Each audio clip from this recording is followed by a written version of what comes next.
Čau! Es esmu Jana. Un es esmu Gustavs, un tu skaties ČČTV.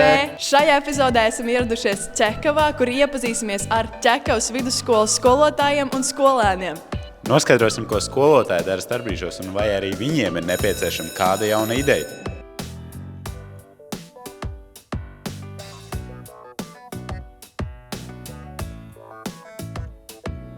Tātad šodien mēs uzzināsim no jums tādu informāciju, ko visi skolēni grib zināt, bet nekad neuzzina tomēr.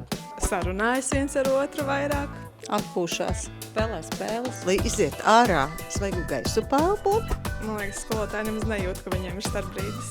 Skrienu pakaļ audzināmai klasei. Gribētos, bet mēs neskrienam un nekliedzam. Mums gribas klusumu.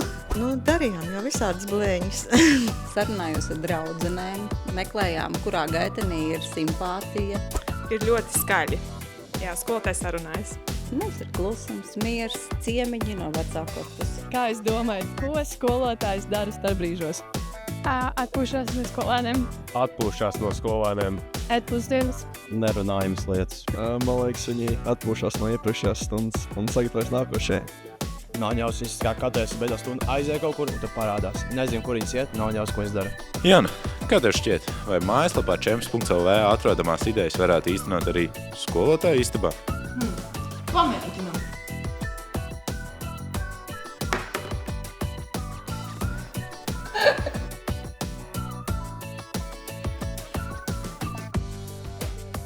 Šodien noskaidrojam, ka arī skolotāji izbauda starpbrīžu un viņiem patīk klusums. Tiekamies jau nākamajā svētku ČČTV epizodē un, protams, ČČ čempionātā.